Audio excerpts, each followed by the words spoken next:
We are live. It looks like we are live. Okay. All right. Yay. Okay. All right. Yay. Okay. All right. Yay. Okay. All right. Yay. I was echoing somewhere to myself. Okay, great. We are live. Hello, everybody. Welcome to Into the Storyverse. This is the show where we talk about all the books and shows and movies that we love and all the stories that we love. And I am here hanging out with my dad, which is awesome, Dr. Hi, everybody. Roger D. Launius. Dad, do you want to introduce yourself with all of your accolades? I can do that for you if you like as well. No, I mean I could say something. So my name is Roger Launius. I'm Dana's dad, and I am a historian by training and background and inclination, and spent about 35 years working for the U.S. government as a historian in a variety of places doing aerospace history. First with the Air Force, then with NASA, and then lastly for 15 years at the National Air and Space Museum, which is a part of the Smithsonian Institution in Washington, D.C. That's probably enough about me. Great.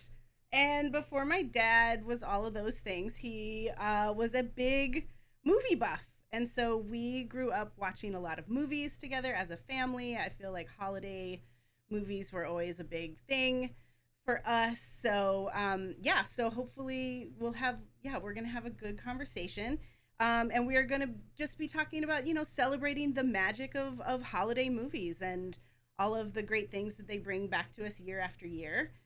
So just for a little overview of this chat, we've got kind of a quick poll of like some of our top favorites. We'll talk a little bit about holiday, the classics, and then what I like to think of as some of the new classics and what folks are considering some new classics.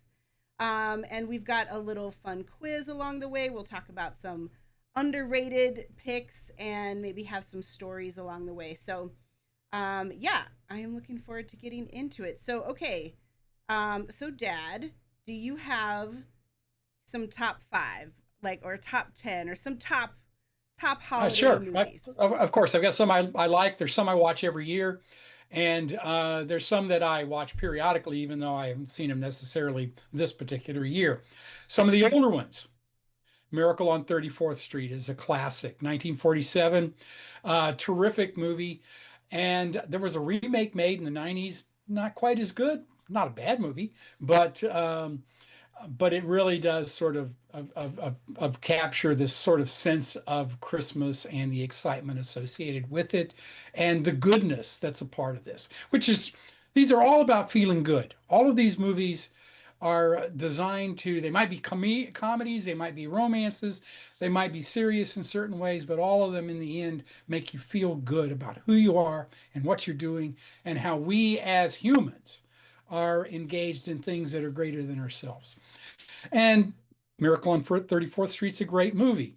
Another one made not too far in terms of time from Miracle on 34th Street was The Bishop's Wife. Black and white film, very interesting. Most people don't watch it anymore. There was a remake of it made as well, I think in the 90s, Probably The called The Preacher's Preacher's Wife. Wife. Yeah. Yeah.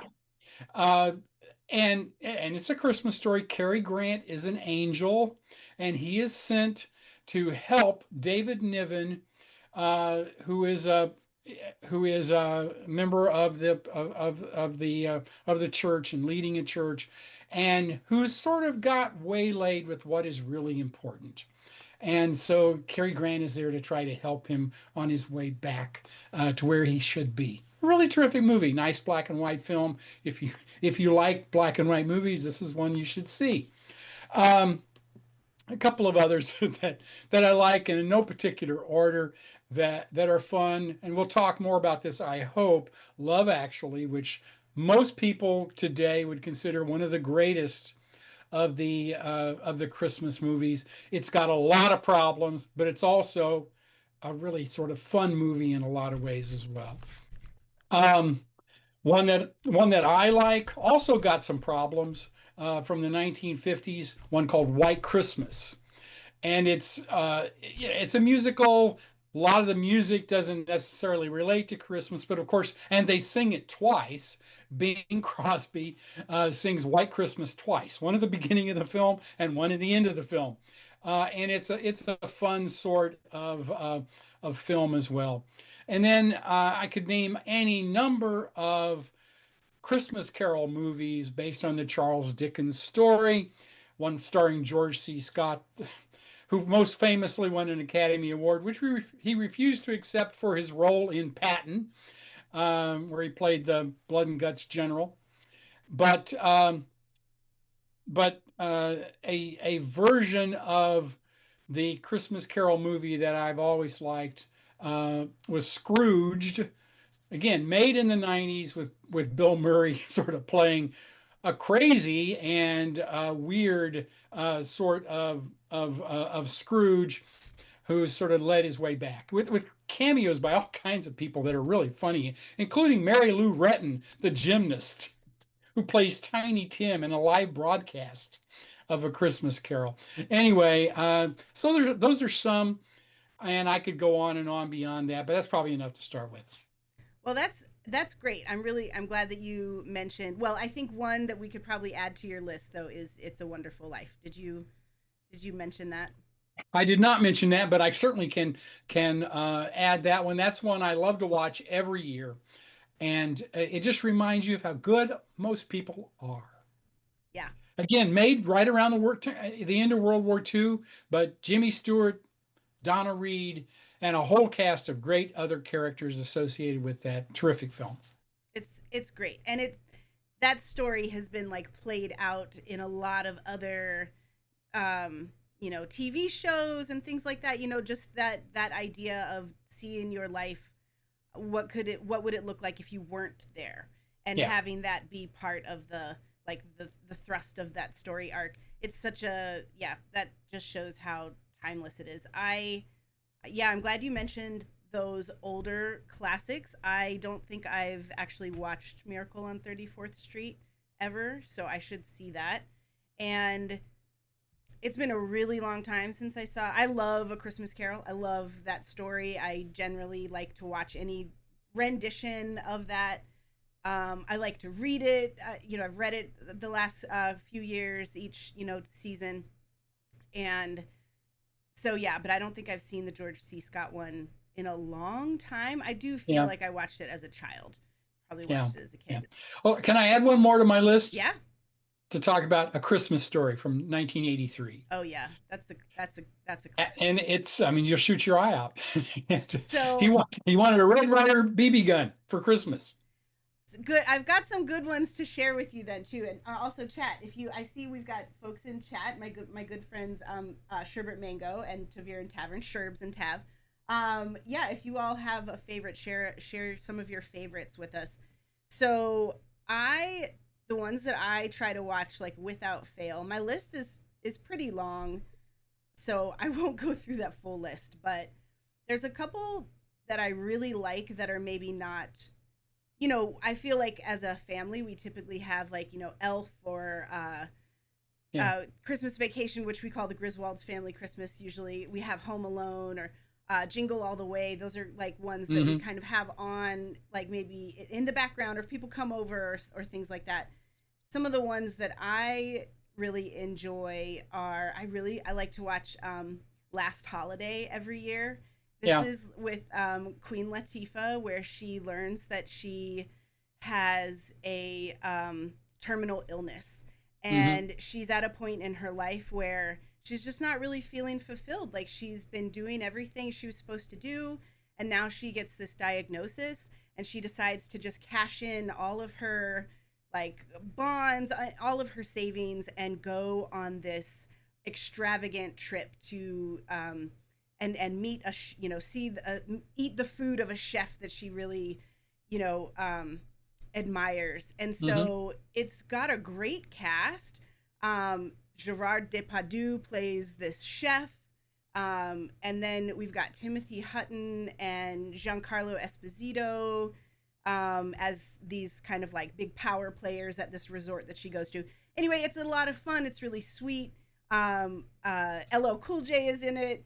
And it really is about like, yeah, seizing the moment. And so that's one that I really like to watch. And then of course I love The Holiday. It's so sweet with I know that's one that a lot of people watch with Cameron Diaz and Jude Law and Jack Black and Kate Winslet. Yeah. And I typically like movies that are about movies and sort of like about Hollywood, and they've got some really like old school, Hollywood folks in this movie. And I like Jack Black's character as a composer, where he's like, you know talking about the music. Oh, I noticed something too, because I watched this a couple days ago.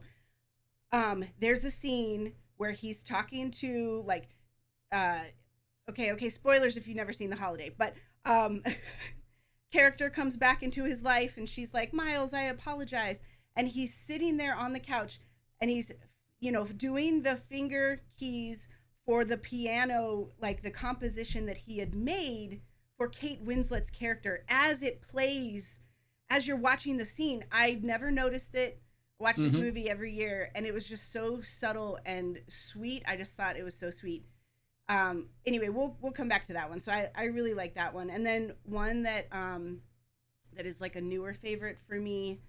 I watch Scrooge too. We don't need to talk too much about that, but Scrooge is definitely a favorite. I watch that every year.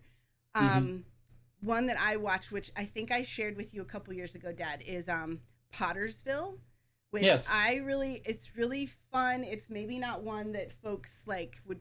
It is a holiday movie, but it's a little different. And the general story of it is that a little town, Pottersville, coming on hard times, kind of a shadow of what it used to be. And some of the town kind of gets into this frenzy because some people think that they have seen Bigfoot. And it sparks this, all of this like civic pride, actually, and all of this like fervor. And people are coming to town, and so it's a great story, great ensemble cast. Michael Shannon is in it. Ron Perlman. I can't think of anybody else at the moment, but it's a great ensemble. Let me check out the chat real quick here too. Oh yeah, Carol Kane was one of the best parts of Scrooge. I agree. Yeah, right. Die Hard. We're going to talk about Die Hard. We're going to answer the age-old question. Oh, I love this. Shirt says Lord of the Rings is our family Christmas movie, and the trilogy. Okay. I love that. So that is also a question of like, we'll get to that a little later, but what are those things that you maybe watch every, like this holiday season, that maybe aren't actually holiday movies or intended to be holiday movies? Oh, and there's one other that I will share. So I think it might, we'll talk about this in a little bit, but I really love movies where like people get together, the family gets together, and of course Christmas is a great like vehicle for that. So I really enjoy Almost Christmas, which is a story of a family coming home for the first Christmas after the matriarch has passed. Yeah. And it's Danny Glover as the patriarch of this family, and all of his kids are coming home with their spouses or significant others and stuff, and the kids, and it's a great ensemble. It's got a lot of drama in it, but definitely a lot of hilarious moments too. So I really love that one. Okay, so we talked a little bit about classic holiday movies, Dad. I would love it if you would tell us a little bit, if you have like stories of your childhood of these movies, or just kind of how were they part of, the landscape of your upbringing? Well, okay. Well, sure. So Miracle on 34th Street, when I was a kid, and I'm 71 years old now, so that gives you a sense of what we're talking about in terms of time frame. So early 60s. One of the movies that was, and this is pre-streaming, pre-cable, if you wanted to watch something, it was on a television channel at a particular time. Yep. And if you wanted to watch it, you need to set aside that time, because they weren't going to wait for you. And and there were commercials and all that other stuff. So you took bathroom breaks whenever the commercial was on and all that. But one of the movies that was on every year when I was growing up in South Carolina in the 1960s uh, was uh, was Miracle on 34th Street. And it begins at the Thanksgiving Day parade in New York City, and the competition between Macy's and Gimbel's and that kind of stuff. And the Santa Claus, who is a part of all of that.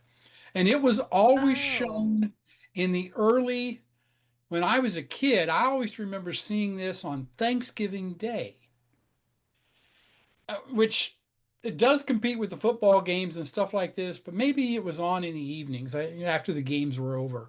Because they had, because NFL plays football on Thanksgiving Day, Yeah. still does.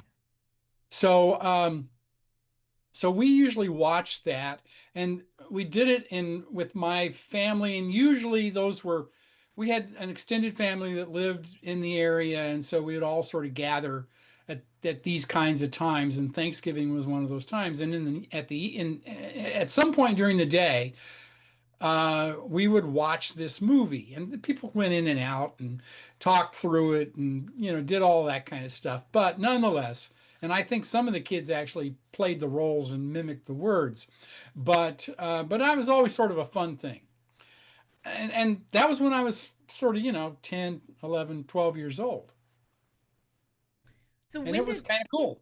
when did Miracle on 34th Street come out? Do you recall? 1947. 1947. So it was around. I mean, it'd been around for a while, And it but it was was certainly more timely than it is today, obviously. and then so when did It's a Wonderful Life come into the picture? It's a Wonderful Life wasn't viewed as a good movie initially. It Is it didn't do Frank very Capra? well. Is it a Frank Capra? It's a Frank Capra movie, and it had stars galore, Yeah. and it's a terrific story. But when it was released, it wasn't viewed as something that was a particularly good film, and it got overlooked for any awards and all this for most of the awards anyway. And it wasn't a holiday favorite at that time, and it wasn't really necessarily viewed as a Christmas movie at that point. And so it took a number of years before that sort of happened. But that began again in the 1960s. They began to show it during the run up to Christmas. And that's where it found the audience on television. And there was even a version of it that was colorized, which was just as tacky as you can imagine. But It seems wrong. it is. It's totally wrong. But this was something that Ted Turner did when he bought this whole raft of films, and he colorized a bunch of the old black and white ones, thinking that people alive today wanted to see a color film. Right.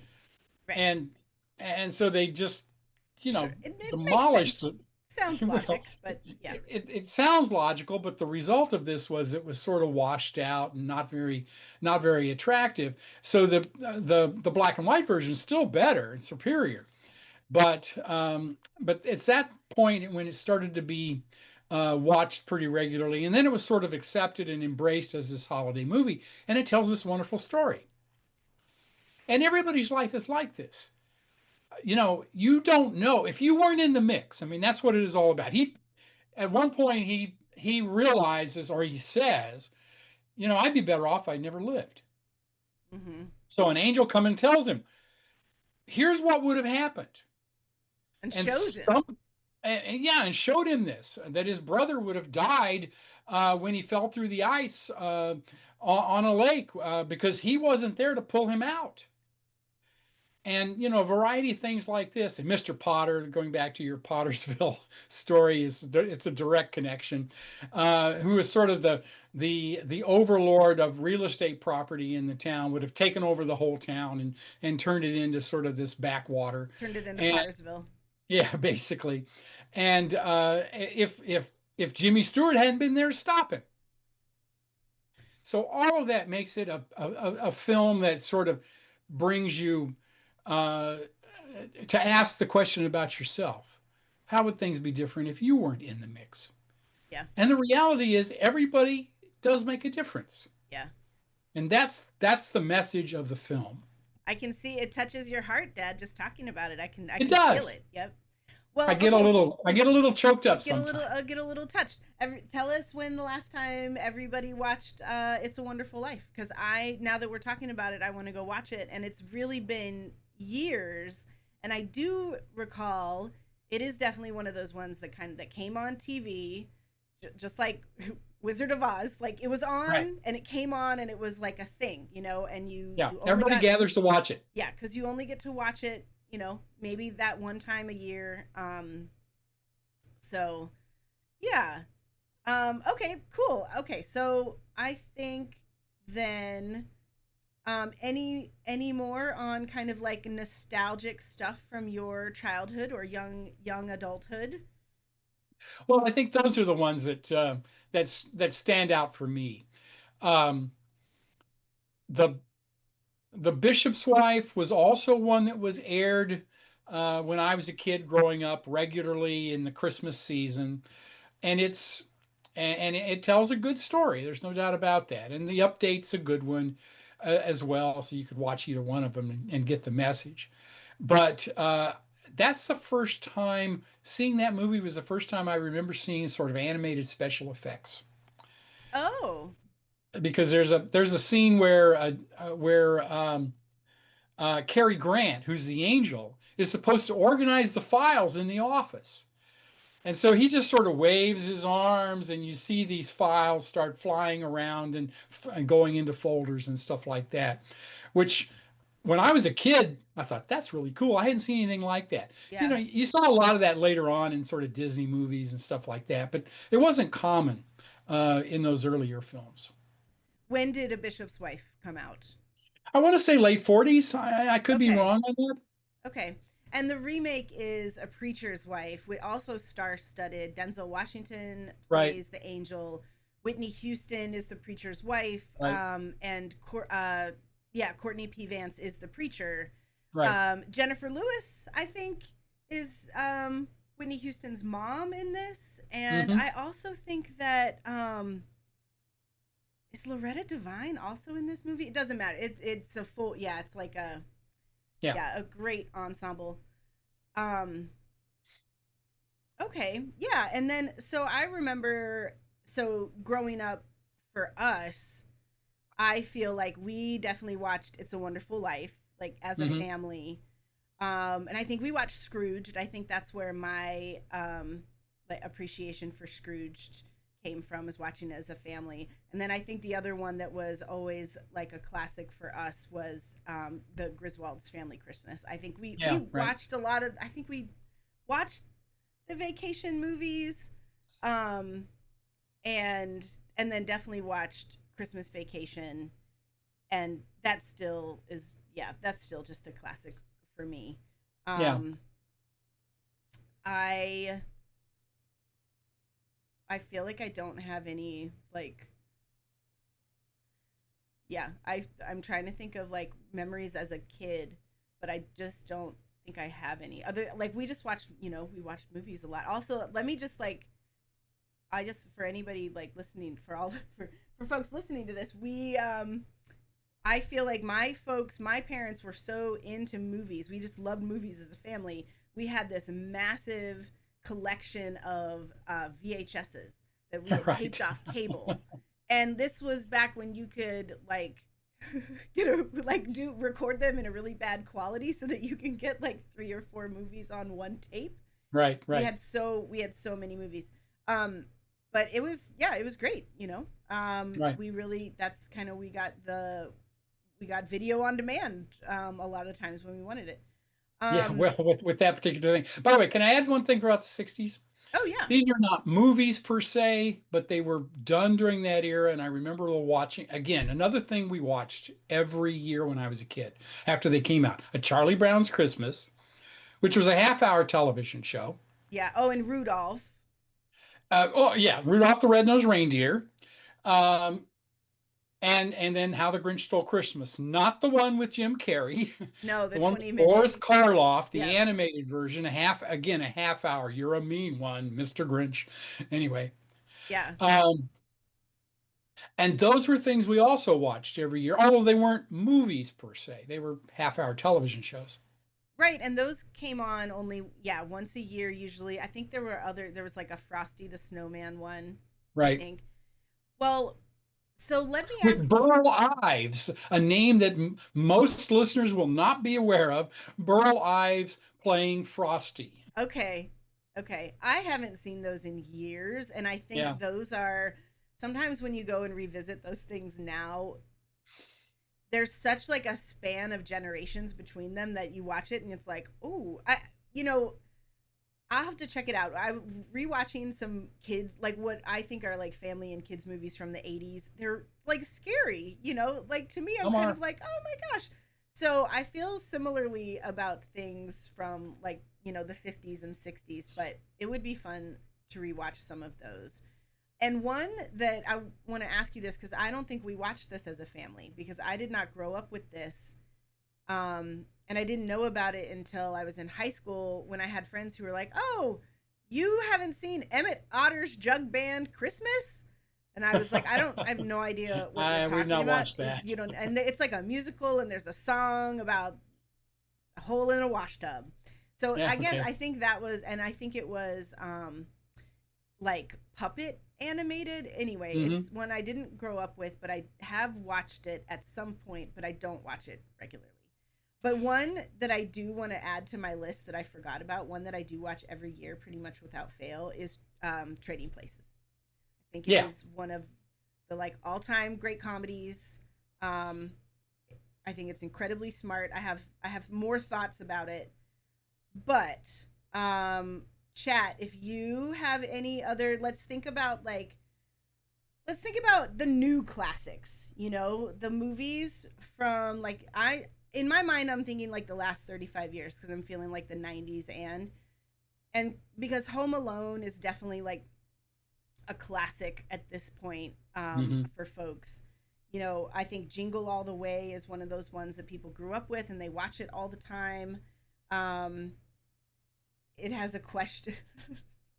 Phil Hartman plays a very skeevy, questionable character, and Hmm. it's not the way I like to remember him. Um, and I think The Holiday is a new classic. I think it's pretty much like arguably Elf is definitely a new classic. Right. Um, I think Bad Santa falls into that category as one of those like the It's irreverent. weird, It's but weird. yeah. They did recently do a handful of years ago. They did a sequel, so like a Hmm. 30 or 25-year later sequel, um, with a lot of the characters reprising their roles, Yeah. and it's kind of fun. But I'm Right. not a super fan of Bad Santa. Um, the one that I would love to know if in chat or dad what you think, what are like some of the new things that will are considered classics or could become classics. One that I think I would add to the mix is a movie that I would recommend to you, um, called Spirited. And I don't Yeah. have you seen this I've with seen it. Yeah. Will Ferrell and Ryan Right. Reynolds? Okay, Yeah. because I feel like that maybe it's also that I just love the Christmas Carol story, and that's Hmm. I think a really clever rendition of that. Right. Um, but I feel like that could become a new classic. It is sadly only on like Apple TV, I think. Hmm. So it's not easy to get. But what do you think? What do you think are could be considered some of the new classics? Well, I mean, it's certainly new and it's certainly a classic, and that we've already mentioned it. Um, uh, but Love Actually is in that category. Oh yeah, It's and I can talk about that in great detail. It's got a lot of problematic pieces to it. There's no doubt about that. But it is a classic, and it's got some scenes that are just spectacular. yeah, Um, you know the but there's some others that are lesser known that I really like. They're recent, yeah. and one of them was called Last Christmas, only made 2 or 3 years ago. Yeah, with Amelia, what's her name? Amelia Clarkson. Yeah, Mm-hmm. she was in Game of Thrones, Mm-hmm. Mm-hmm. She's and Daenerys. Yeah. yeah, and it's a fairly recent movie. It's really quite good. It's a rom-com at some level, but it's not really a comedy. It's It got a lot of dramatic elements. It's Yeah, very charming and thoughtful. it is, Yeah. and it's got terrific George Michael music in it. So and that's sort of the centerpiece for the soundtrack for this whole That's thing. right. I need to rewatch that. And I don't want to give away spoilers necessarily, but I think people would enjoy it, and it's a different take on a romantic film. Yeah. Yeah. So, and that's fun. Yeah. And I think got something going for it. There's another one I really like. It's a pure rom-com. It's not well known.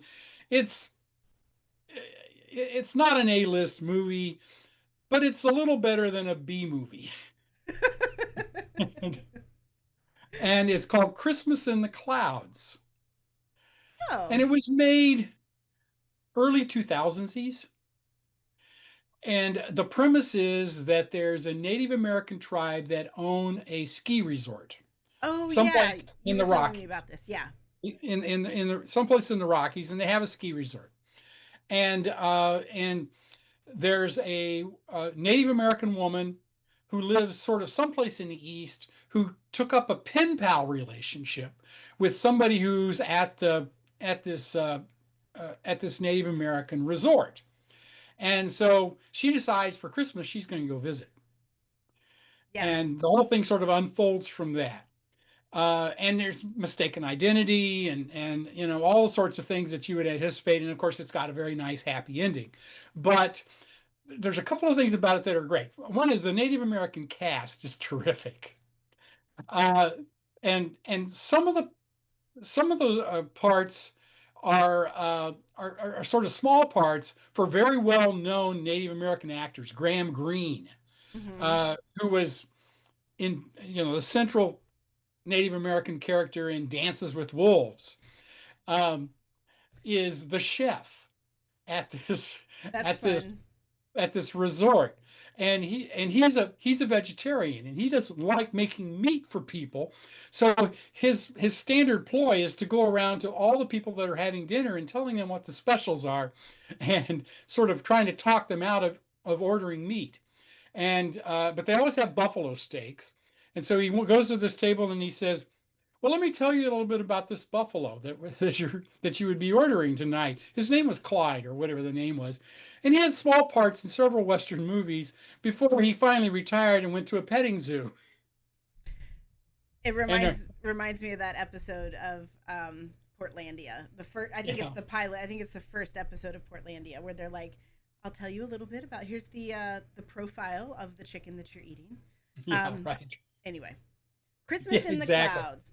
That's like that's a what am I thinking? It's like a cozy. That's like a classic cozy story setup. There's like a cozy like a cozy book Yeah, or a cozy movie. I feel like always has this setup where usually a young woman or a yeah, middle-aged woman right, like is going to go somewhere or right. changing her life somehow. And yeah, I think one. Okay, so I Well, by feel the way, I have yeah, to tell you about one more thing about the Christmas in the Clouds. yeah. There. So the Graham Greene thing is, he's not. It's not a large part for him. He's only there on screen, not for a few times. But then there is Wes Studi, who's a very famous Native American actor, um, and been in lots of movies, who plays himself and shows up. And to call a bingo game That's of all fun. things. And as he comes into the bingo parlor where all of the Native Americans are there to have the bingo thing, uh, they all see him. He's introduced, and they all start chanting Magua, Magua, Magua, Magua. And Magua was the name of the character he played in the very famous early 90s film Last of the Mohicans. I have to look him up. I can't picture him. I was thinking he was one person, and now I'm thinking maybe he's not. Okay, but You look him up, you'll recognize him immediately. I've He's been in definitely tons of films. How do you spell his last name? T-U. Studi. Yeah.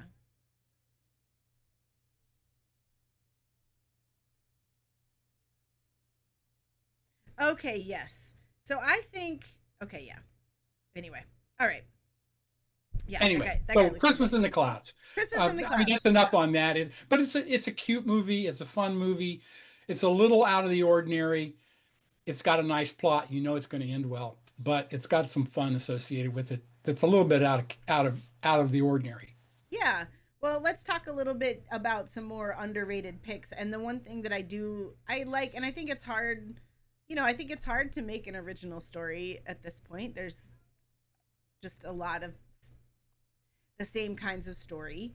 So I like when a movie, I just like when they can do that.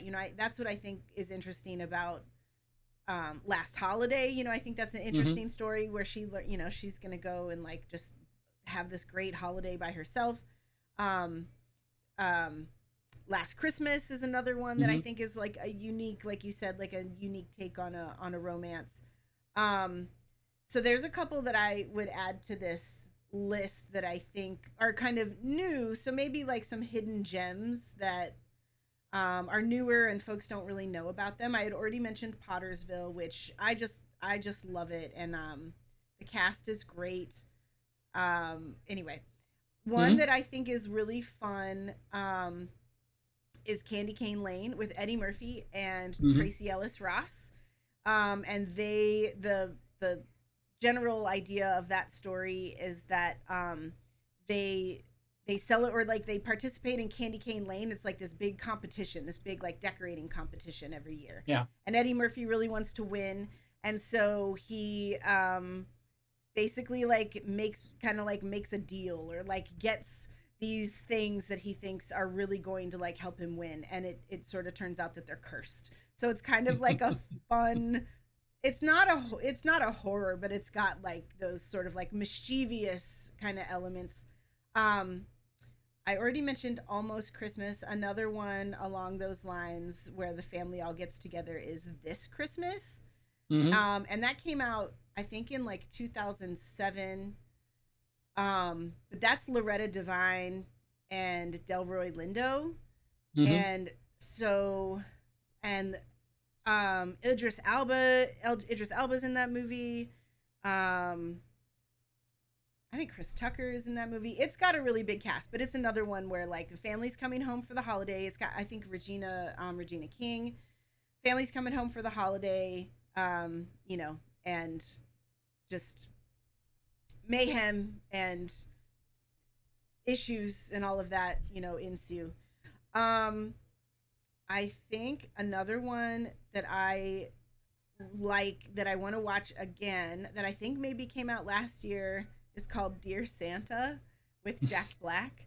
So Really. yeah, the premise of this is that the kid writes his Santa letter to Santa, but he can't spell, so he ends up writing a letter to Satan. And Jack Black is the demon that receives the message and responds. And so it's fun, and I want to watch it again. And one that I think is probably maybe a potential for a new classic is The Night Before. It's a comedy. It's got a lot of drama. It's got a lot of, I feel like it's just a dramedy, but it's got a lot of, I don't know, it's got funny moments in it. It's just a life kind of movie. The premise is that, three buds, three best friends, one of them experiences like this really traumatic event where his parents pass away. And so because of that, they decide to spend like Christmas Eve, the night before Christmas, together as friends, just like going out and partying on the town. And so they start this in their like young adulthood. But at this point, it's years later, and like folks are growing up, they've got families and careers, and like they kind of can't keep doing this tradition, and they want it to be like the last one. It's the last one, and they're looking for this epic party, this like legendary party that they've been hearing about. And so it's kind of like a road trip movie where like these guys are sort of like out and about in the city this whole time. They're going to all these different places, and um, just wildness ensues. But it's Seth Rogen, Anthony Mackie, and Joseph Gordon-Levitt are the three guys. Hmm. So but it's really sweet. It's really tender. There's what I like about it is that in these moments of them trying to find this epic party, they're really talking about life and like what it is to kind of grow up and be a responsible person. And I like that. We don't always get movies like that where men are talking about their friendship and things like Hmm. that, where there's like love and tenderness expressed. And I think it's just done really well in that movie. I don't know if I think it maybe is a Seth Rogen. I don't know. I don't know what movie. Anyway, but it's a good one. Um, Okay. and then another one that I like, that I feel like I need to get into my list um, regularly, but I don't do it every year because it's a whole series. But I really like the Hawkeye series. Um, and it's a Marvel series about Hawkeye, the archer, Hmm. and the premise is that he's in New York with his kids, taking them to do some holiday things, but then like stuff goes down while he's there, so he has to like be a superhero and figure stuff out. But it's also Christmas time, and he's trying to get back home to his family, and um, so it's fun and sweet. It sets up some other really cool characters in the Marvel universe, and sort of like retires the Hawkeye character a little bit. So I think it's fun. So I think, but with that, I think we should ask that age old question of, is Die Hard a Christmas movie? And what do you think of in general? Like, what movies do you consider holiday movies that others may not? Just like Sherb said that her family watches Lord of the Rings this time of year. And I feel like Harry Potter is also in that mix. I feel like Harry Potter is on this time of year. No, they're both magical. They're magical, and I That's think there's part of it. something too about the Harry Potter, um, the score, that is Hmm. also very jingle belly, I think. But do you have? Well, first of all, yeah, is Die Hard a Christmas movie? Well, it takes place during Christmas time. I mean, the whole event is uh, when the terrorists At a take Christmas over the party? Yeah, at a yeah, holiday it's a office Christmas party. party going on, and there's bad stuff that takes place as a result of all Yeah, of this. And of course, Bruce Willis runs around barefoot and does all kinds of stuff to win the day over one of the best villains in movie history, as far as I'm concerned. Alan Rickman. Yeah, I Um, mean, he was masterful what's his in this character's whole thing. name? Hans Gruber. Hans Gruber. Hans Gruber. It really is a good movie. Like, it holds Yeah, up. yeah. It doesn't have any like dumb jokes that aren't going to age well. It's got really good. It's got good. It's a good movie. It's a good action movie. It's got good dialogue. It's a not only a good holiday movie, but It's just a good action movie, and it's great. Bruce Willis. It's like one of the great ways that we can remember him. I know he's still around, but he's not acting anymore. He's definitely dealing with illness and things like that. But we've got a lot of these great like pictures. Um, Yeah.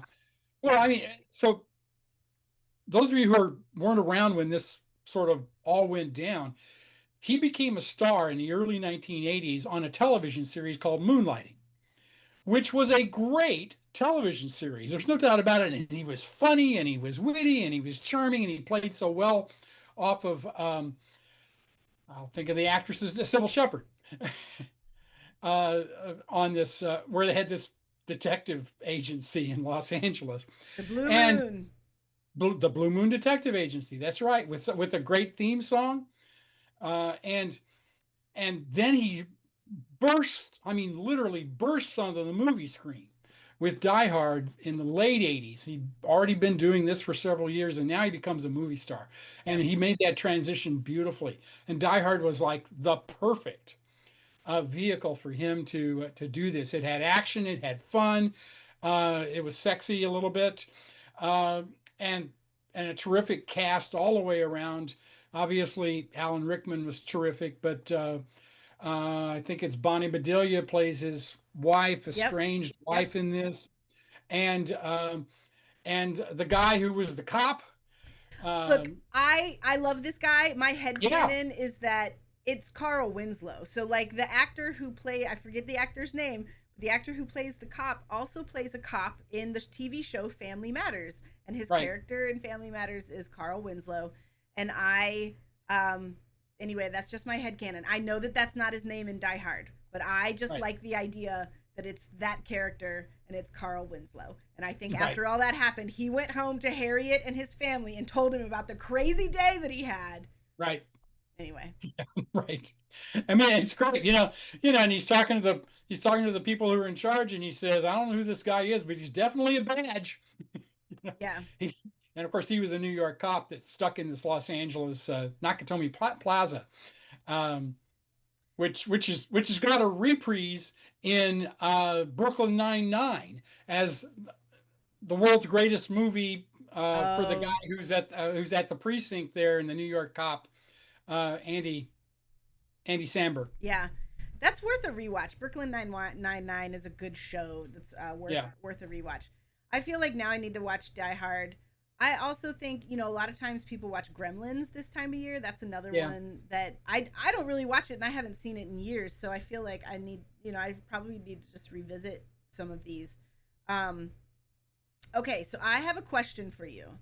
And the Yes. question is in general, to reboot or not, or to sequel or not. So the reason I bring it up is because when I watch a lot of older movies, I have those thoughts where I'm like, I'd really like to see these characters again. I either want to see more story of these characters, or I want to actually see this story retold. So I'm going to share real quick with just a couple that I kind of want to see, and then you can think about any that you might like or that you already do have in mind. But I know Planes, Trains, and Automobiles, not technically a Christmas movie, it's a Thanksgiving movie. Still, I think, and it's great. The original is great. Like John Candy, Steve Martin, kind of can't beat it. Um, but I think it would make a good remake. And I think we've Okay. got some Who would play the parts? well, I think we've got some great comedy duos out there right now that we could really mix it up and have a lot of fun with it. Like, first of all, Melissa McCarthy and Jason Bateman are great in everything they do together. Hmm. Tina Fey and Amy Poehler are great in everything they do together. Kevin Hart and Dwayne Johnson are great in everything they do together. You could probably add Jack Black in that mix too.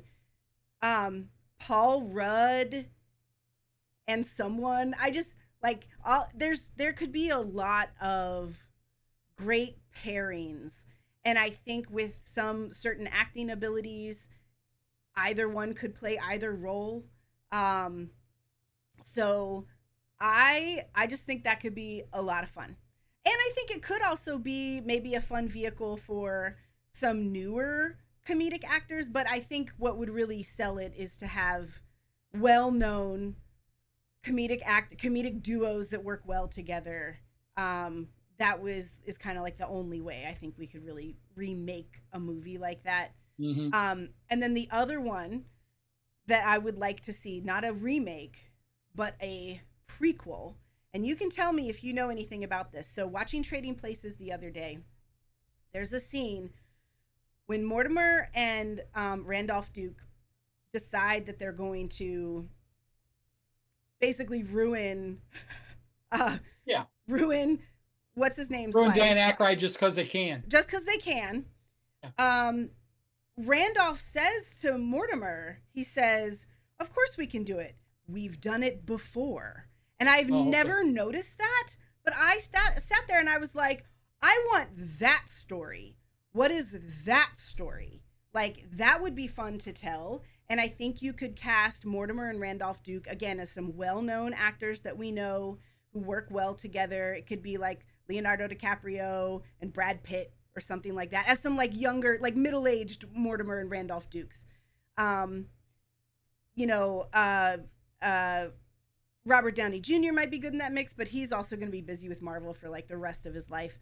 But yeah, and I could think a little bit outside of the box. They also don't have to be these like super stellar actors. But again, I think this is another another way to do this kind of story justice is you have people that are really recognizable.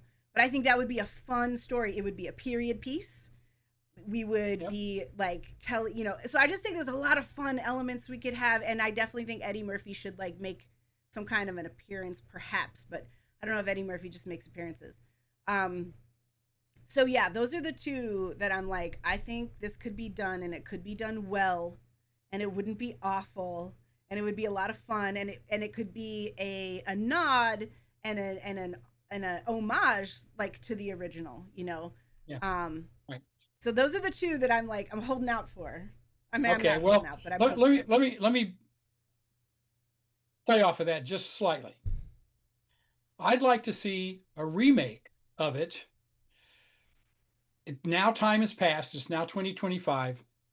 Dan Aykroyd and Eddie Murray are now Mortimer and whatever. They're in charge of everything. And they decide to ruin somebody else's life. So they're now the evil couple that's doing this. Who is this? So you do a remake of Trading Places, and the two old geezers who decide to ruin Yes. Dan Aykroyd's life are now played. They've been replaced by Dan Aykroyd and Eddie Murray. Oh. So now they do it to somebody else. Oh, interesting. And I don't know who. I mean, but I think there's a really interesting. That's really interesting because why would they do that? because they have been corrupted in the same way that their predecessor was corrupted with all that money and power. So Eddie Murphy and Dan Aykroyd in their later years as what are their names? Looking good, Lewis. Feeling good, Billy Ray. Okay. Yeah. Wow. That would have to be written very well Oh yeah. to really get into, because I mean that's what's great about Trading Places too, is like Mortimer and Randolph are trying to, they're basically playing around with people's lives to answer Right. this debate that the two of them are on different sides of, nurture Yeah. versus nature. And so then I think there's some more, you play around with that a little bit in like thinking about corruption and stuff like that. That's interesting. Well, That's anyway, for what interesting. it's worth, probably not going to happen. I'm curious about who the other members of the cast would be, but that's another Well, story. if you could actually get everybody to come back and reprise their role, that would be great. I mean, Jamie Lee Curtis is like hot right now. I mean, she's working, I mean, Yeah, if she could right. come, like, did her and Lewis stay together this whole time? Or, anyway, so I just like think about, I don't think Denholm Elliott is still with us anymore. Probably not. Probably not. But a lot of folks there could be some role reprisal. Hmm. And interesting. That's definitely a take. Do you have any others? Do you have others that you might want to see, like a continuation of the story in some kind of way? Um, Again, I have another remake I would suggest before that, and that would be "It's a Wonderful Life" as Yeah. in a modern era, with all the things that have happened to us in the interim since the late 1940s. And it wouldn't be built around World War II and the Great Depression in the same way, but it could be built around the housing crisis of 2008 and other assorted stuff that's taken place since then. Well, and that's what could be interesting about retelling, or yeah, remaking a story and like aging it up a little bit and Yeah. exploring those themes. And honestly, we're dealing with a lot of the same these days. I feel like Oh we're yeah. dealing with a lot of the same themes, and so it could be timely actually to redo that. Hmm. So we've got some folks in chat. I'm responding to it. I think that's what it's called. Is it Violent Night? So Dark Hollow Gloaming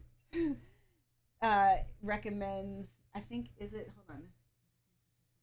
Yeah, I think it's Violent Night, right? So David Harbour plays Santa. Yeah. I actually haven't seen that. I haven't seen But that yet. but I would definitely put that in the kind of like, um, more the more adult category. Which, interestingly, Love Actually is an R-rated movie. Hmm. It's got language and it's got some nudity, but Right.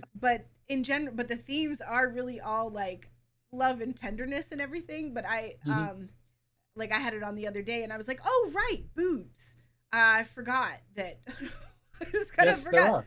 And lots of well, Billy Mack cusses a lot in that movie. Yeah. But yeah, I don't know if I actually, it's not like an irreverent movie. It just happens to have like adult stuff in it. Well, now, by the way, if you wanted to have something that played off of some, Billy Mack would be a great character to like do a behind the music story with, like we used to see on.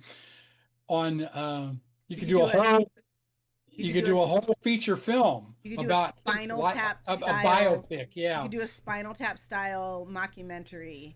yeah, Oh my gosh, with Billy Mack. I mean, what's his name? Bill Bill Nye. Nye. He's still, I Yeah, mean, he works. Like he's yeah, no, working, he does.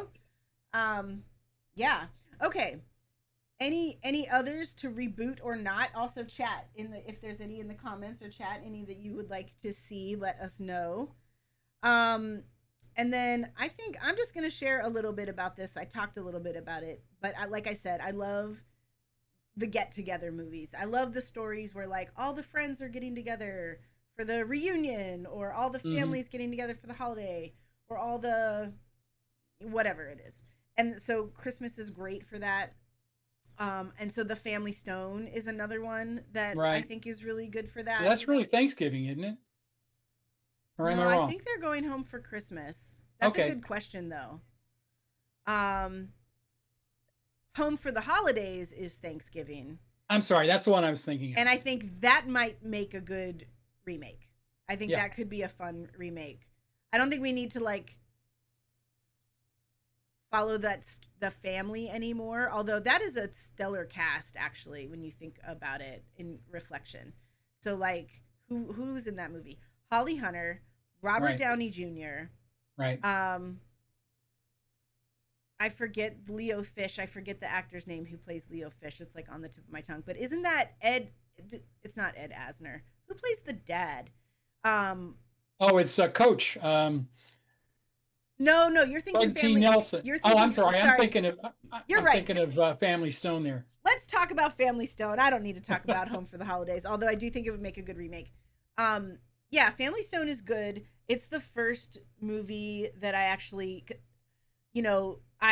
I'm gonna miss Diane Keaton, but it's one of the few roles of hers where I think she plays a more like solemn kind of character, where a lot Hmm. of her other characters are a little more kind of like Dixie. ditzy, yeah, kind of like la la la, I mean, la di literally, that da, was her saying, la di la di da, da, la yeah, di da, yeah. But from Annie Sybil in Hall. the Family Stone is more she's more serious and more sad, and just more kind of mad, I think. And it makes sense too, because she's dealing with some serious stuff in that movie. That's a great ensemble. um so I listed out This Christmas, Almost Christmas, The Family Stone, and then I think Christmas Vacation also falls in that category. It's just like it's high hilarity and not a lot of drama, and you do get a decent amount of drama with the family get together movies. Right. Right. um Another one that I think is another high hilarity is Daddy's Home too. um Yeah. I So that is where Will Ferrell um is the stepdad to Mark Wahlberg's kids. Linda Cardellini is the mom. And at this point, like Will Ferrell and Mark Wahlberg's characters are like they're co-dads. They're good friends. Like they really support each other. And Will Ferrell wants to have a big family Christmas and get their dads to come. And so Will Ferrell's dad is played by John Lithgow, and Mark Wahlberg's dad is played by Mel Gibson. Mm. I don't really remember the characters' names at all, but they decide to all go to like have a cabin Christmas weekend together. And of course, just these are movies too where Will Ferrell does a lot of physical comedy. Like his Yeah. character gets like messed up a lot. It's funny. Um, But let us know in the chat if you've got a favorite get together movie of any type. And sometimes, again, a lot of them are dramatic. Some of them can be really hilarious. But I just I love those stories. Um, I think we don't need to spend a ton of time on it. But do you want to talk a little bit about some of the problematic things about Love Actually? Sure. So, in many ways, it's a great film. There's no question about it. When I first saw it, it bowled me over. But one of the things that's a problem with it is the sexism that's present all the way through it. Um, all of the men are pursuing women who have lesser stature. In some cases, they're working for them. In the case of uh, the prime minister, who's got somebody who's working in the household there, he's going after. That's a relationship that is unequal, to say the least, and inappropriate, to say to say nothing more about it. The same is true for Mr. Darcy. Used to be Mr. Darcy, the character Colin Oh, Colin Colin Firth. Colin Firth, who ends up going off to another country to write his novel and ending up with this woman who is taking care of him, who doesn't speak the language, and he tracks her down and somewhere at the end. And it's all played as sort of romantic sort of things, and it's innocent, but the unequal relationships there, I think, are problematic, and that sort of is disturbing in my mind. Yeah. So that's the number one thing about this. Oh, and the guy who wants to go to America because he wants to meet American women who basically will just jump his bones just by showing up, and and of course then it's played out exactly like that, which is sort of really, I find, disturbing. Yeah. That's yeah, it's definitely there's a lot of yeah, you're right. There's a lot of like maybe fantasy involved. I mean, it is a movie. I think even true with the Alan Rickman story. Hmm. Um the one thing that I've learned recently that I didn't know is that oh gosh, what's her name? Knightley, Keira Kira Knightley. Knightley. I think she was like 19 in that movie. Yeah, she was pretty young. I think Chiwetel Ejiofor is like in his early 30s in that movie. The man who plays her like husband that she marries, and what's interesting is like the kid. I forget his name, but he's like Liam Neeson's stepson. I Right. think he's like 13 or 14. He also has a young look, but what's wild is like he and Kira Knightley are like only a handful of years apart. It's Right. and um whereas like her distance to Chiwetel Ejiofor is pretty staggering and she's only 19. But obviously like it's like you don't know that in the movie. She does seem like a very young woman. Hmm. Um but yeah, so I find that's kind of weird. That's definitely one of those things where it's like, ugh, when you learn that that's a little gross. Um yeah, I hadn't really thought much about the power dynamic of those relationships, but I will that gives me something to think about. I think the Colin story is just so outlandish that it's just like comical. It's obviously like this man's fantasy and oh, I guess it came true, you know. Yeah. So, but you're Yeah. yeah, you're right though. There is the general theme though that like love actually does exist. It is present. It is real. I do find that they use the images of people greeting people at the gates at Heathrow, which is a thing that doesn't happen anymore. Yeah, and that's sad, actually, I agree. because that was a very moving part of the film. Yeah, it is. That is like, and that's a very like that was a moving, a touching part of our travel landscape, and it's Hmm. something that has changed. And it is a sad thing. Like younger people, and at this point, they're not not even young anymore. But like we've been living now like with this for over 20 years, and so if you are a new traveler within those decades, you just don't know. You don't know what it was like, Well, you and don't it's have it sad. in the same way, but you go into the area where you leave security at any international airport, and there's this whole army of people that's out there waiting to greet their relatives and their friends. And you still see that, and it is moving, Yeah. no question about it. And there was I think there was a voiceover at some point in the film, either at the end or right at the beginning, I'm not sure, where they said, the people who were on the airplanes on 9/11, Right. when they made those calls, they weren't calling people to yell at them. They were No. calling their relatives and their loved ones to tell them how much they love them. Yep. Oh, And don't do it, that's Dad. important. Sorry. We'll just be crying on here. But you're right. That is Hugh Grant as the Prime Minister, Right. doing that voiceover. Yeah, there's some really great scenes in that movie, some really touching. When I watched it the other day, and I was wondering, because again I asked this question a lot, where I was like, could this be remade? Could this be redone?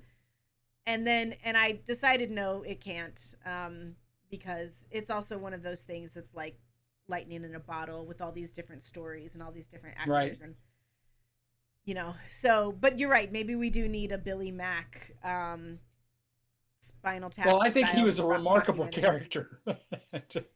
He's a fun, and then he kind of has his sort of like kind of full circle sort of moment of realizing, like, if you reflect on the time that who the people are that you really spend your time with, and then realizes that like the love of his life is his manager, and that's just sweet, Yeah. just sweet. Okay, moving on. I don't think there's any more family holiday get together movies that I can think of, but there is actually one I want to tell you about, because I think you might like it. It's a newer movie, came out in the last handful of years. It's called Happiest Season. It's on Hulu. It's a Hulu original. And I really enjoy it. There's some great dialogue in it and some really funny moments, and a great cast. Mary Steenburgen is in this, and I love her in anything. Kristen Stewart, Dan Levy, who's Eugene Levy's son, if you know. I'm trying to think who else is in it. Anyway, Alison Brie, Anna Gasteyer has like a supporting role. So it's a good movie. So the premise is that Kristen Stewart has just been invited to go home for Christmas with her girlfriend, but learns very quickly along the way that her girlfriend is not out to her family, who is kind of a conservative family, and so they have to navigate this like secret now, while all of these other things are happening, while her dad is pursuing like mayoral candidacy and stuff like that. So there's a lot going on, and so there's a lot of great conversation, and there's a lot of hilarious moments. Aubrey Plaza is also in this movie. It's good. Happiest Season. It's a good one. So it's another kind of like family gets together and mayhem ensues. Okay, moving on. We are going to play a little holiday movie quote trivia game. My dad loves trivia, and when we would play Trivial Pursuit as a family, it would be 3 against 1, and he would win all the time. Not all the time, but a few times. I think most of the time.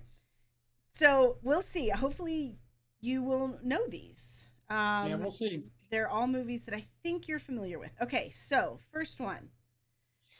Faith is believing in things when common sense tells you not to. Wow. That's a great line, but I don't know where it's from. That is from Miracle on 34th Street. Oh, yeah. Okay. From a character named Fred Gailey. Uh-huh. Okay, next one. This is extremely important. Will you please tell Santa that instead of presents this year, I just want my family back? Is that Miracle on 34th Street too? No, that is Home Alone. That is Kevin McAllister. Oh, okay. All right. After he has realized that he wants his family back. Okay. I love this line, and when they say it in the movie, it makes me tear up every time. It's Christmas Eve.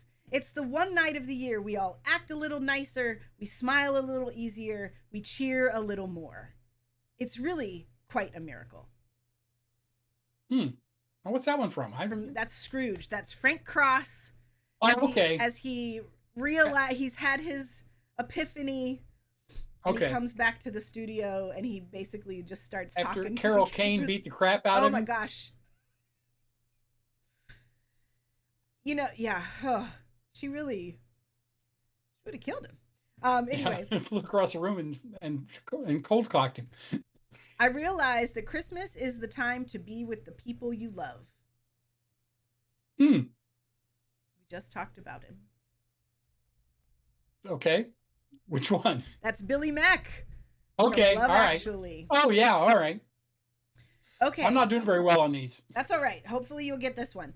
If you're worried and you can't sleep, count your blessings instead of sheep. Then you'll fall asleep counting your blessings. Well, yeah. That's White Christmas, isn't it? It is White Christmas. Yeah. I think that could be a remake. Well, one of the things about, I mean, it's a fun movie, and actually, it's a live stage production that usually tours about this time of year, and I saw it a live version of it at the Kennedy Center in D.C. a number of years ago. Oh, Monique and I, fun. back when it was the Kennedy Center for the Performing Arts, What is it and now? well, Trump slapped his name on it, Okay. and this too shall pass. But anyway, and it's got great music, but most of the music has nothing to do with Christmas. Right. Uh, and all of them are Irving Berlin songs. So, so the question would be, if you did a remake of this, what would be the context, and how would you do it, and try to make it more Christmassy? I mean, clearly, White Christmas, which is sung twice in the film, and and actually the stage production I saw, they sang it at the beginning and at the end as well. The But they do a whole bunch of other songs that are unrelated to this. You know, something about Mandy, you got a minister handy, stuff like that. It has nothing to do with Christmas whatsoever. It's about a woman who wants to get married. And these are sort of songs that were written over a period of years that were sort of crammed together by Irving Berlin into this story. So could you make a musical with the good Christmas songs like White Christmas, as well as Snow, Snow, Snow, Right. Snow, Snow? It won't be long until, yeah, anyway. But or you could also just lean into the story fact that like these are performers who are on the road also at a time when people are spending time with family. You Because could do that. that's also what's happening. Like they're performing for um like they do some performances for the military, right? But like they're performers on the road, right? Like that I Right. haven't seen it Right. in so long. Um so I think there's something about that also makes it kind You of could do that. Christmassy. You kind of maybe lean into this aspect of the story that like the this other side, they're not home with their families. They're on the Right. road. They're performing for people who are with their families. They're, you know, Yeah, you could and do it that way. interesting. So then it would be more of like a reboot. You really couldn't just remake it. And I feel like Lin Manuel Miranda can help write could write the He can songs pretty or much do something. anything, I think. So But I mean, there's a World War II premise to this, yeah, because the guy who's running the inn in Connecticut that they go to stay at, and they're performing there, is their old commanding officer from the military regiment that Bing Crosby and Danny Kaye served with during World War II. right. That's the premise of the show, or the premise of the movie. You'd have to change that probably, unless you want to set it back in time. But I wouldn't do that. But you could No. do, they were like soldiers in Afghanistan together, maybe. Yeah. Yeah, I mean, there's definitely military actions I think that we could draw on. Yeah, yeah. Um, interesting. I don't think that has been remade. I don't think there's a remake of that No, at I don't all. believe so. No. Okay, so here's another one. Just because I cannot see it doesn't mean I can't believe it. Chat, I who knows don't know this who one? that is. That is from The Nightmare Before Christmas. That is Jack Okay. Skellington. We didn't talk about that one, but that's No. another I think like new classic, you know. Yeah. Okay, let's see if you can get this one. I never thought it was such a bad little tree. It's not bad at all, really. Maybe it just needs a little love. Yeah. Well, that's from A Charlie Brown Christmas. That is from A Charlie That Brown one I Christmas. know. All right. Here, let's see if you'll get this one. It's Christmas Eve, and we are going to go celebrate being young and being alive. Hmm. Christmas Eve. I don't know. That's from The Holiday. That is Okay. Miles. Jack Black's character says that to Kate Winslet. Okay. I think he says that after he learns about what a crappy boyfriend she's had. Okay. The best way to spread Christmas cheer is singing loud for all to hear. Oh, that's from Elf. That's from Elf. Yeah. That's Buddy Elf. Um, okay. Okay, the last one. What if Christmas, he thought, doesn't come from a store? What if Christmas, perhaps, means a little bit more? Oh, that's the Grinch, isn't it? That's from the Yeah. Grinch. Yay! Yeah. Okay, thank you for playing. Share your favorite holiday quotes with us. Chat if anybody's got one. And then, okay, moving on. Do you have any, I don't know, like personal stories or favorites? I don't know, anything that you want to share, just freestyle? Yeah, sure. There's a couple. Not so much about movies, but about television. When you were a kid, we watched every year the Muppet Christmas Carol Oh yeah. and John Denver and the Muppets and their Christmas Yep. specials. Alfie the Christmas Tree song is one of my favorites. Yeah. So and that was fun. And then there's one that we watched when you were a little kid. And I remember how you did this. We'd sit in front of the TV and I'd be cross-legged on the floor and you would come and sit on my lap and we would watch something. Yeah. But we did this one time with a Bing Crosby Christmas special. And I remember very distinctly that uh,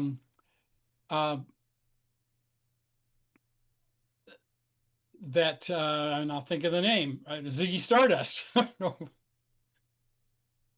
uh, the rock star, but whose name escapes Oh, me David now. Bowie.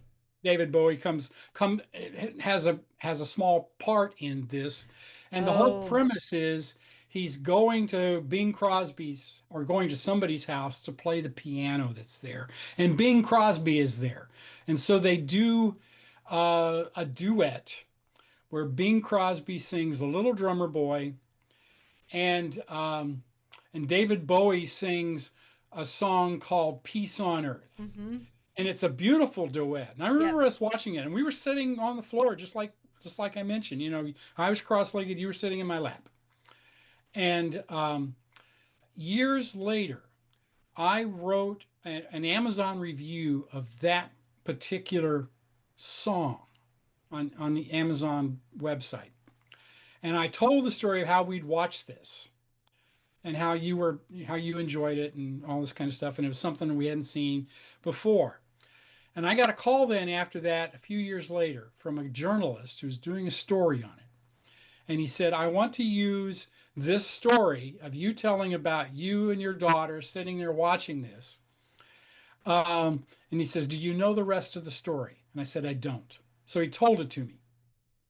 And the story was that David Bowie came to where they were going to tape this, and it was explained to him what they were going to do, that they were going to sing together Little Drummer Boy. He says, I'm not singing that song. I don't like that song.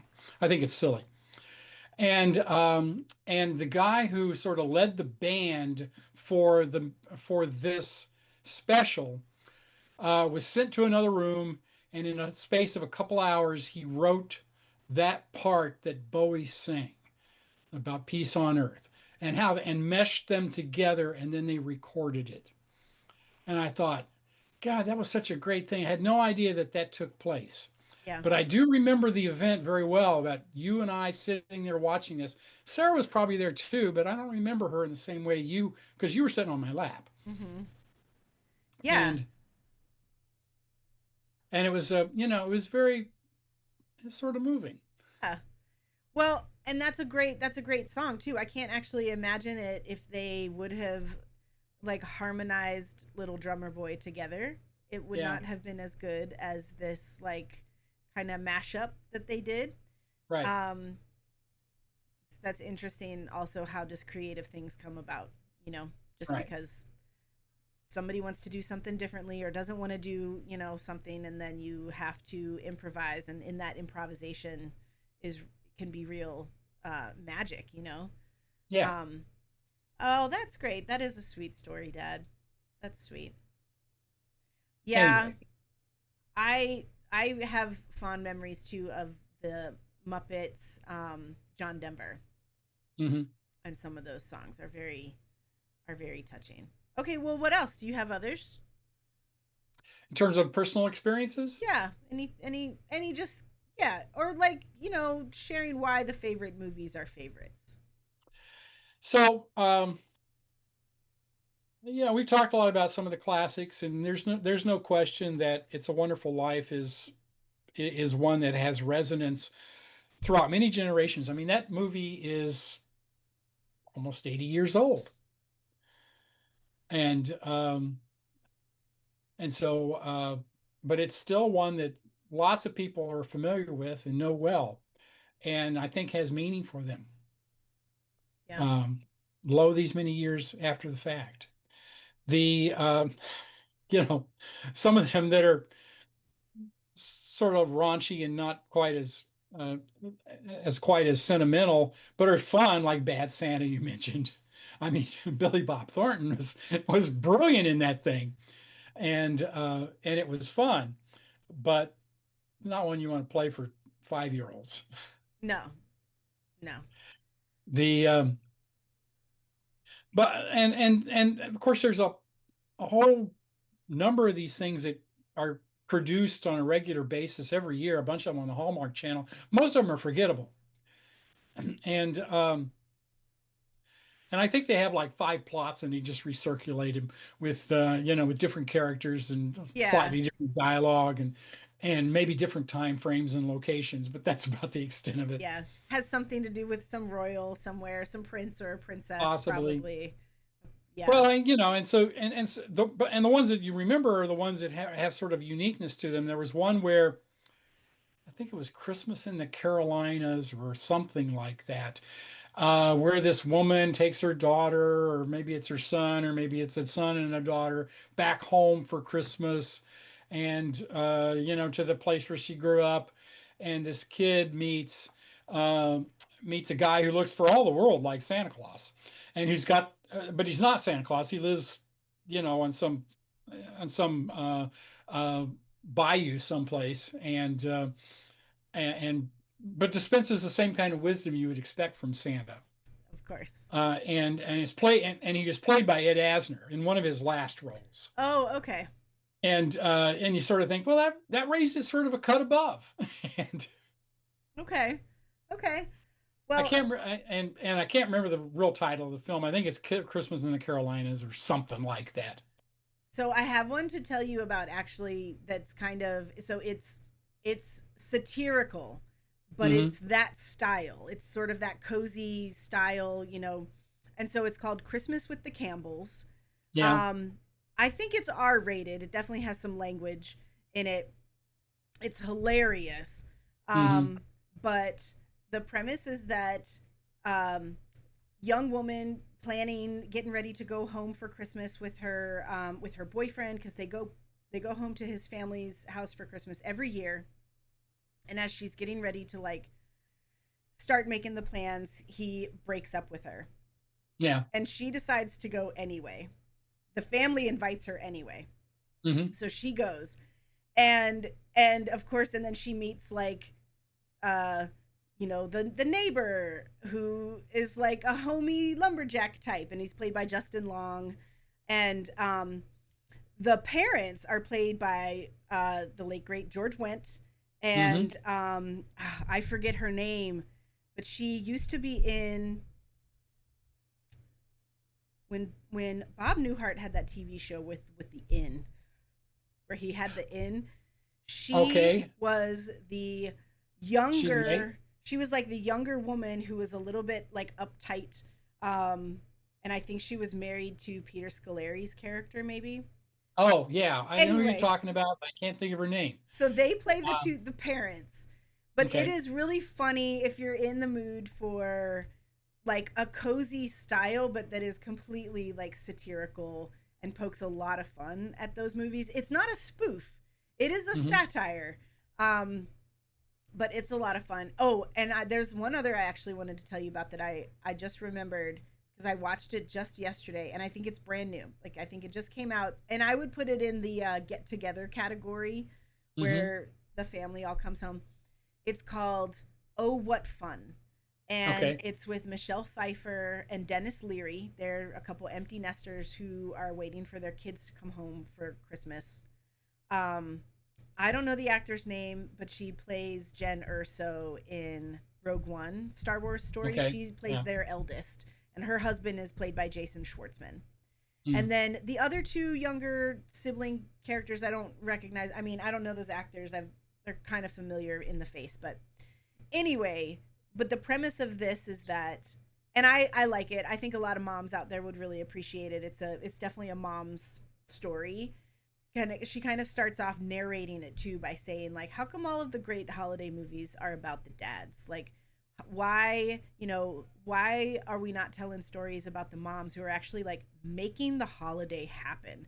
She's like, if you didn't stock your stuffing with stuff on your own, it would be empty. And you make this holiday for everybody else, but who's taking care of you? And so Hmm. she kind of reaches like this limit, and then just some wildness happens, but also like it's good. It's fun and sweet and funny, and I like seeing Michelle Pfeiffer. I like just seeing actors that I haven't seen in a while, and like I was like, oh my gosh, is that Dennis Leary? It's just kind of Hmm. cool to. So that's a fun one, and I think it like just came out. I don't think it had a theatrical release. I don't. I think it is maybe like a on Prime streaming. I think is where I watched it. Um, but it's a fun one. I was trying to think of. I was also trying to think of like fun stories about holiday movies, and I don't. The only one that comes to mind um, are that uh, I saw Elf in the theater with my good college buddy Campbell, and Hmm. then afterward, and this is when we still had a landline because I hadn't yet got a mobile phone. And we were roommates and we were housemates, and afterward she would answer the phone, Buddy the Elf, what's your favorite color? And she did that for a while. Um, but that was fun. Oh, that makes me okay. I almost forgot. So one I want to tell you about because it has become a new favorite of mine, and I think it's kind of like a Christmas story inspired. Maybe you could call it a reboot, but I don't know. But so the premise of this story is that so it's kind of like a Christmas story in that, a Christmas story, he's reflecting on his past and telling the story of how he wanted the Red Ryder BB gun. Right. In this movie, it's called 8-Bit Christmas. And Okay. he is telling the story of how he wanted a Nintendo. And Okay. the reason he's telling the story is because his daughter wants a phone, a mobile phone, and he's like, "You're not old enough to have a mobile phone." And let me tell you about how much I really wanted this Nintendo. And so Hmm. he tells the story, and that's the movie. So it's Neil Patrick Harris who's the dad who's telling this story, Okay. and it takes place in like the late 80s, mostly as he's like reflecting on his childhood, and it's great. It's a lot of fun. It's really sweet. These kids go through so much antics to try to get a Nintendo. Hmm. Um, his parents are played by Steve Zahn and gosh, what is her name? June. Mm, she's a great comedic actress. She's in so many things, and I really need to know her name. But they play his parents, and I love Steve Zahn. I don't know if you know that actor, but he's great. Yeah. I'm sure you've seen some things he's been in. So anyway, it's a fun one. But he's telling his daughter the That's story, and cool. then there's some real sweetness in it. But yeah, that's fun. 8-bit Christmas. Um, Hmm. and Okay, yeah, I'll have to see that. yeah, you have to check that out. And then you know what? Let me just add some new personal favorites for the chat, for posterity, for whatever. Um, there's some new ones that I like. I like. I think we watched this the other day when you were over here. I like Noel. Yeah, Yeah, that we was fun. watched that. It's kind of sweet, it's very cheery, but the general story is that Saint Nick has passed away, and it is Hmm. time for his eldest son to assume the role of Santa Claus. And he Um, doesn't want to. but his eldest son, played by Bill Hader, does not want that job, and Right. he runs away. And Noelle, his younger sister, who is played by I can see her, but I can't tell you the name. Kendrick, Anna Kendrick, Anna Right. Kendrick.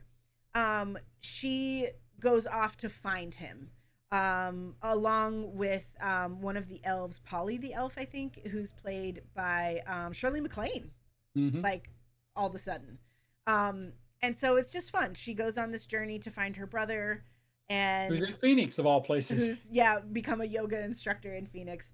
And it's fun and sweet. And then the other one that I really like is called Dashing Through the Snow, Hmm. um, where Ludacris plays middle-aged man who's never really loved Christmas, but his daughter loves it, and he's trying to make some exceptions when some things happen, and he's like a crisis counselor, and he ends up meeting this person who thinks he's Santa Claus, or is acting like he's Santa Claus anyway, and who's played by Lil Rel Howery. Hmm. And yeah, so they got to help Santa save Christmas. And Right. it's just fun, and it's another Tim Story movie, who is the I don't know if he wrote it, was he a writer director, but he's the director for Elf. It's kind of a Mhm. similar, you got to help Santa save Christmas. Right. um so I don't know. I have to reflect a little bit on if I have any good memories. You have some good ones, Dad. I Yeah. I don't. Maybe, and that'll change as I watch more movies with Sure. my own family.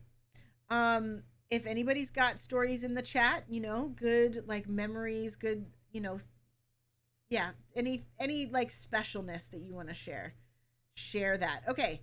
Um we we are going to wrap this up. Yeah. Well, I've got a couple other movies I want to mention real Do fast. it. Do it. Yeah. So there's one.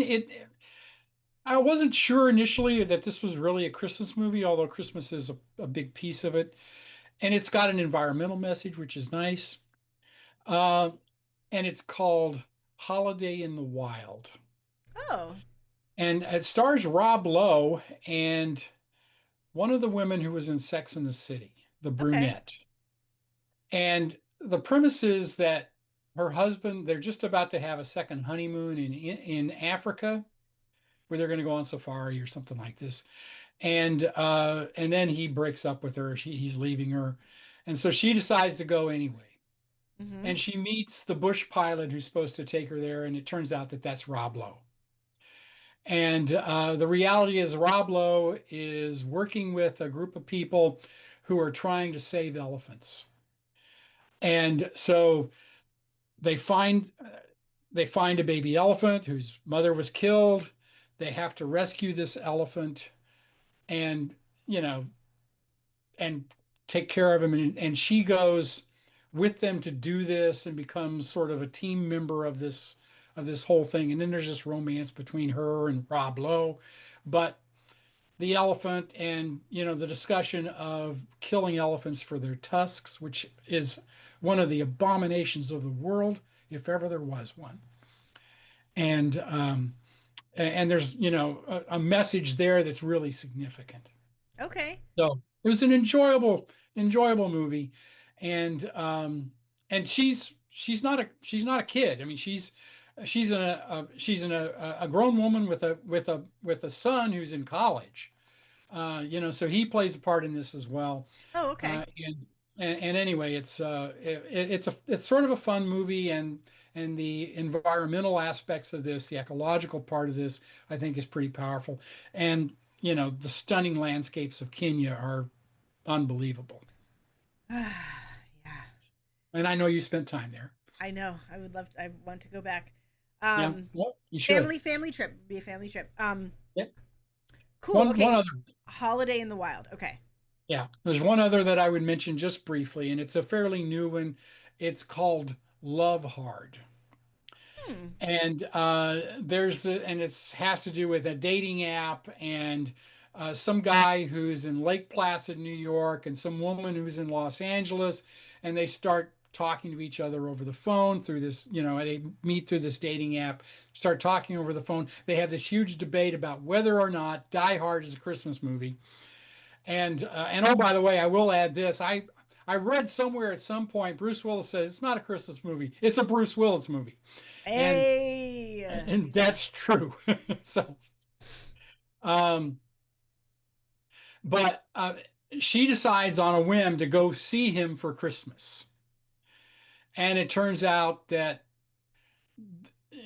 there's all this mistaken identity and bad things happen, and it turns out well, of course, because it is a Christmas movie, rom-com sort of thing, but it has one scene that is really worth watching. They decide to go caroling to this um, to this retirement home. And one of the songs that they are asked to do was "Baby, It's Cold Outside," and which is about the most sexist song ever It's written. questionable. It's got It's highly questionable. yeah. And this woman from Los Angeles is asked to sing this song with the guy that she had been talking to, and through the date you met through the dating app, and she says, I want to sing this song. I mean, just like it's a rapist song basically, and I don't want to have anything to do with it. And he says, it's all right. I'm going to change the words. And so they do a version where she says, really should go, and he says, well, that's perfectly all right. Go ahead and go. And he changed the words. So it's basically, please just, apparently you're not listening to me. Go ahead. that that was the one scene in the movie I thought was really worthwhile. That's fun. Yeah. That makes me, I want to tell you about one too before we finish, because okay, we both really like A Christmas Carol. Yeah. And are you familiar with the story of the man who invented Christmas? I am not. So I do think this is a book, and the movie is an adaptation, I think. Okay. I have not read the book. The movie is about Charles Dickens writing Okay. A Christmas Carol. So he is at a place, I do not know the actor's name, but I think he does a great job. Charles Dickens' father is played by Jonathan Pryce. Okay. I'm trying to think of, there's a couple other like actors. Is what's his name? Anyway,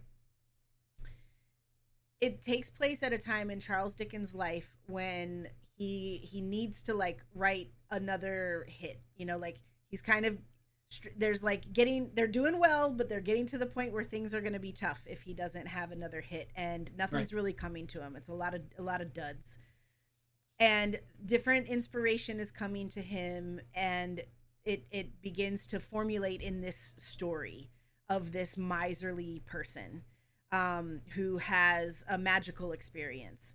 And so he begins writing this story, and he is trying to pitch it. But it's the story of him writing this story. And so we get it's a period piece. So we get the Victorian era of Charles Dickens, and also the Victorian era of Ebenezer Scrooge, because we get the glimpses of the Scrooge story as he's writing it. And Christopher Plummer plays Scrooge. Okay. Probably one of his last roles. So it's good. It's really interesting too. What I think is interesting about it is that they kind of go into it with, he says, I'm going to write a story about Christmas. Sorry, I'm getting a little something in my throat. He says, I'm going to write a story about Christmas. And people are like, do people even celebrate that anymore? That it was, they're kind of depicting it as like Christmas was not even a popular holiday. And Hmm. so that's why the story is the man who invented Christmas, because something Okay. about this story, I don't know, reigniting something. Um, but it is a great, yeah, I like it. It's a good story. It's got some fantastical elements to it because he is writing a fantasy story, but he's also, a man who's trying to take care of his family and, Right. you know, um, and yeah, and then the relationship between he and his dad is, strained. His dad is this fanciful flights of fancy character, and where Charles Dickens isn't, and so there's those elements. So it's a good one. It's worth a watch, and I do think it's based on a book. I will read that book. Okay. All right. Cool. Yeah, Cool. That's one I should see. yeah, it's a good one. I feel like those are all my recommendations. I was thinking about them too. I was like, I knew I had a bunch to tell you about. Hmm. Um, and I feel like there's a lot these days. Like, I just feel like there's tons of, just like you said too, with like lots of Hallmark. There's lots of Well, Hallmark there's an industry movies. that produces these things, quite frankly, and they churn a lot of them out, and some of them are memorable, but most are not. No, I don't know if you saw it, but there's a bit recently where Prince Harry went on the Late Show with Stephen Hmm. Colbert, and he was like, I'm just really trying to play a prince in like one of these movies. Like, how can I get my debut as a prince? Anyway, it's just kind of a funny bit. You Um, should call Hallmark because they'd sign him up, I they suspect. probably would. Um, he and Meghan Meghan Markle. Um, Hmm. okay, so I feel like um we can do a quick summary of our top picks. Well, we had a lot of them though, so I don't even know Yeah. if we need to go through. But definitely the classics coming in strong: Miracle on 34th Street, It's a Wonderful Life, A Christmas Story. Um, and then we can't forget the kind of the puppet magic ones, Frosty and Rudolph. Right. Um, I feel like you mentioned one other one, Dad, that I'm Well, the not Charlie remembering. Brown Charlie and Brown Grinch. Christmas and the Grinch. Yep. And that's right. And there have since been two Grinch movies, one that came out in I think 2000 with Jim Carrey, the Ron Howard movie, and then in the last 10 years I think one came out. It's an Illumination brand, it's an animated Hmm. Illumination style. I don't feel like I've watched that one much. Probably need to revisit that. I think, does Ryan Reynolds voice the Grinch? I'm not sure. Hmm. Okay. Um, and then we've got our new classics, or hopefully I think new classics like Elf and um, Home Alone, Yeah. Jingle All the Way. I feel like we got to add Christmas Vacation in there, where Yeah. definitely um, Scrooged. Um, yeah, all those new classics, and then there's like just so many new ones. Yeah. Um, I feel like a lot of these too are streaming on most of the platforms, or they can be rented. So I think a lot of them are easily Yeah. They're pretty accessible, available. pretty available, which is it's not like the old days when you just had to wait and for It's a Wonderful Life to come on TV. Yeah. No, you had Um, to. We arranged our week to see that. I mean, you know, we had to be home to do that. In those yeah, days, you couldn't. It wasn't on demand. yeah. I not to this is a bit of not to get in a tangent on this, but one thing I do like in the days of streaming, we do have shows that are, sometimes a show will come out all one, right? All the episodes will come out in one, but sometimes they are coming out once a week episodically, and Right.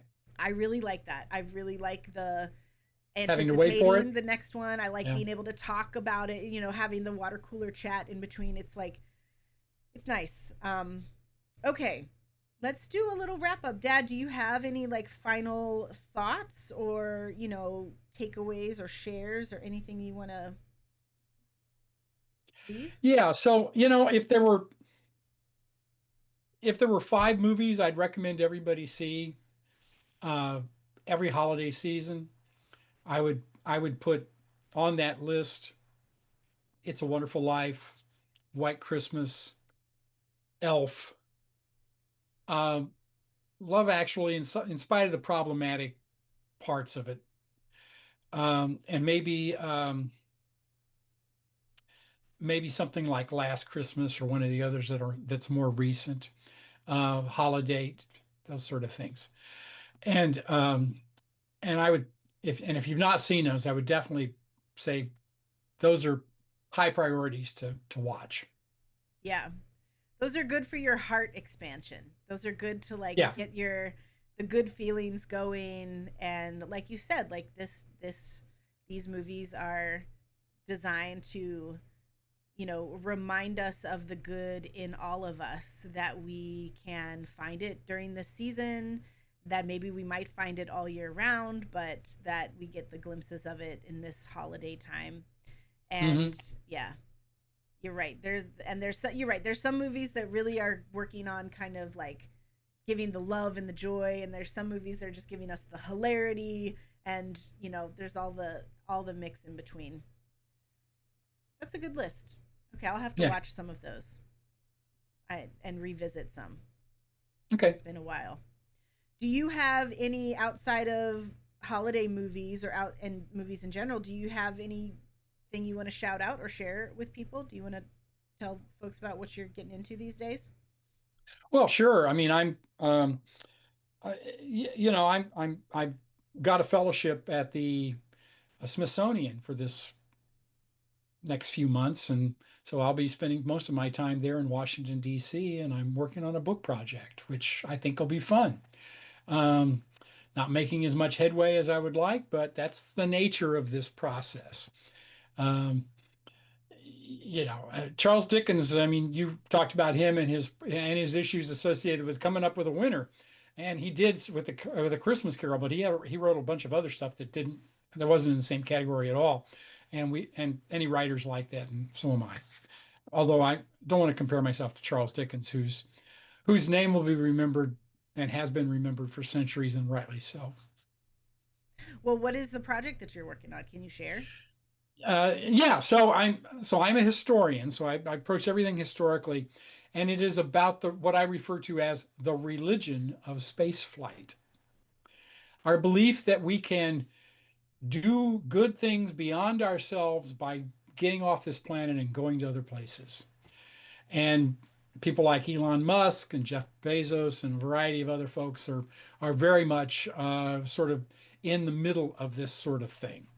And but lots of others before them and lots of others in the future will be too. So that's what the book's about. That's interesting. I think, and I mentioned this before when we were talking about it. I don't know if it's going to relate. It's definitely in the science fiction, speculative fiction category, but Octavia Butler, Octavia Butler's um, work here, sure. Parable of the Sower, Yeah. the Earthseed religion that they create, that's one of their big goals, is to hmm go to leave the planet and go to the stars. Right. And seeing that as actually an achievable goal, something that they can achieve, where God is out here, but like going to the stars is something that is tangible. So Right. it's really interesting. Anyway, that's topic probably for another conversation. Sure. Um, okay, well, that's all of our stuff. We've got our shout outs. I feel like the only thing that I can shout out really is this show, Into the Storyverse. Come and hang out and talk about all the stories that you love, and if you like this kind of thing, give us a little thumbs up or subscribe. I'm going to be doing this every once in a while. We're going to be talking about, I think next up, coming up, probably we'll be talking about the Mighty Nine finale. So check that out. And then I will probably leave some of these movies in the description, just so that you've got a list there, because we did talk about a lot of them. And both Roger and I are going to recommend a lot of them. So yeah, so that's it. So thanks everybody for hanging out. Anybody checking this out? Thank you, Dad. Don't go anywhere yet. Dad, don't go anywhere. Okay. I'm gonna end the stream, and this video is going to be up for anybody who wants to watch it later. Thank you so much for hanging out, and take care of yourselves. Take care of each other. Take care of yourselves, and yeah, and Have a good holiday. have a wonderful holiday season. Yep. All right.